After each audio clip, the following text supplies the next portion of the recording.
ろしく。どうせ知り合うなら刃物好きの筋肉だるまや生意気なちびっこより綺麗なお姉さんがいいです。おいお前、そいつ男。え？触ってもいいわよ。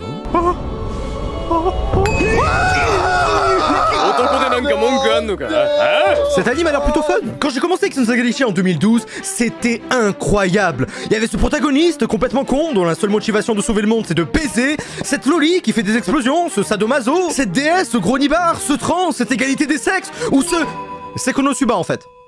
C'est exactement comme Konosuba. Attendez, mais ça veut dire que c'est drôle.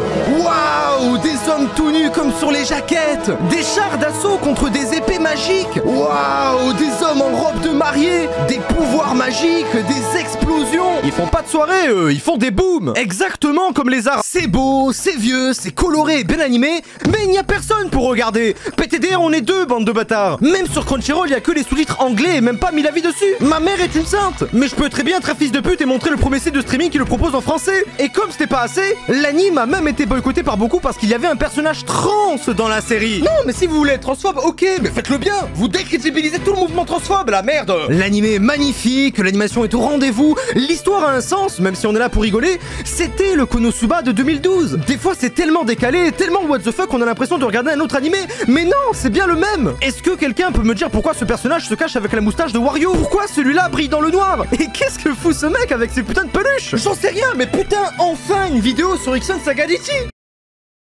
Ferme ta gueule, Scooby, personne t'a demandé ton avis. Ixon Sagalichi est à propos de ce gars qui est obsédé par les femmes, les jeux vidéo et les animés. Rien à voir avec...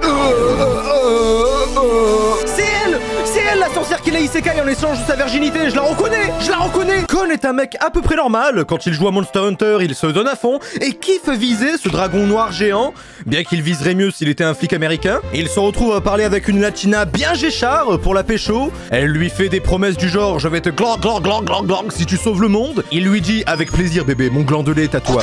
Et puis bam, nouveau monde. J'ai dit, et puis bam, nouveau monde. Ah ouais. Tada! Isekai! Il doit maintenant sauver l'univers pour aider des inconnus à vaincre cette tentative de boss final, puisqu'on lui a donné une nouvelle chance dans ce nouveau monde.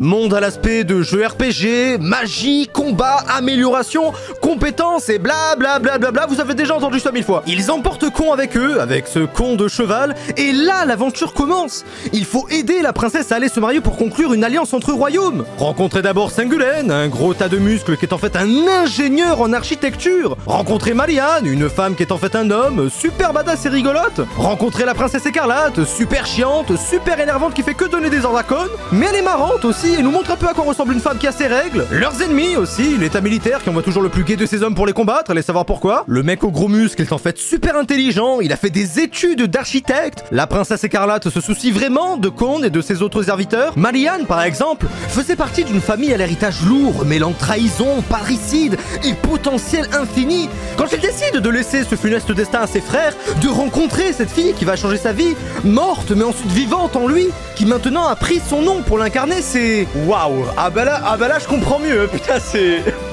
Tu vois, genre un personnage LGBT avec du background là, vraiment. Eh ben non. En fait tout ça c'était une vanne de Singulaine et de la princesse. Si Marianne est vraiment devenue une fille, c'est parce qu'il en avait envie, c'est tout.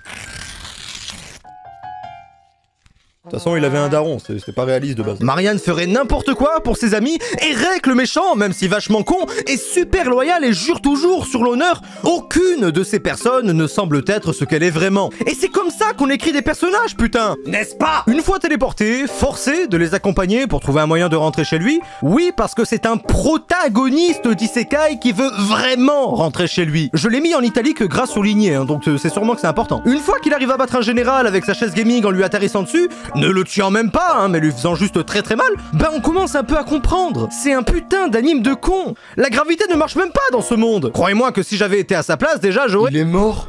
Oh, Oh mon dieu, c'est horrible. Dès le début, tu sens déjà que le scénar est un peu avantageux, les ennemis un peu nuls, et le personnage principal beaucoup trop con. Mais on est dans une comédie, bordel. Je veux pouvoir me moquer des trans, des vieux, des homos, des mexicains, des politiques, et du pote à Lena Situation, tiens, pourquoi pas. D'abord, il choisit ses bottes en guise de dédommagement, touche le sgeg de la meuf qui est pas vraiment une meuf, gueule parce qu'il a peur des femmes et des hommes en femmes, fonce vers les ennemis qui les attend à la sortie de la ville, et arrive à vaincre leur chef par je ne sais quel...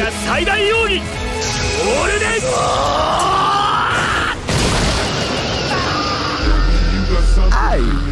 Il lui a pété les couilles! Nouvel objectif, Kon doit trouver un moyen de rentrer dans son monde car le Japon lui manque. Tellement qu'ils essayent de lui faire des hamburgers avec des produits chelous. Et le méchant, lui, doit venger sa couille qu'il a perdue à tout jamais. Les combats seront durs, imprévisibles et on n'a pas vraiment l'impression qu'ils essayent vraiment de se tuer, mais on s'en fout! Quitte à perdre une deuxième couille, parce que oui, il en perd vraiment une deuxième, il faut que son honneur soit lavé. Et globalement, imaginez tout ce qu'une série peut faire de plus drôle. C'est un anime où l'antagoniste veut venger ses putains de couilles. Non mais faut réaliser un peu. Et qu'est-ce qu'on peut en dire de plus en fait? Bah rien. Ixon Sagadechi, c'est avant tout un anime fun, drôle et rigolo, et c'est tout ce qu'il y a à dire dessus. Oui, on fera un temple pour Kon parce qu'on le prend pour un dieu, parce qu'il s'illumine. Vers la fin, le roi se chira même dessus en parlant. C'est très cool, mais c'est tout ce que je peux vous dire. Car comme pour Konosuba, il faut se plonger un peu dans l'anime pour capter toutes les nuances de cet humour. Il faut être dans le délire. Et c'est dur d'écrire une vidéo fun sur un anime qui est déjà fun. Donc le mieux que je puisse faire, c'est vous dire d'aller regarder. C'est juste un anime de con qui va vous faire rigoler le temps de 25 épisodes et malheureusement, il n'y a rien de plus à dire dessus. On va dire que ça suffira. C'était tout pour cette vidéo, n'hésitez pas à aller voir les autres qui sont un peu plus complètes que celle-là. Abonnez-vous, ça ferait plaisir, laissez un commentaire, j'y réponds souvent et... Ciao, bye.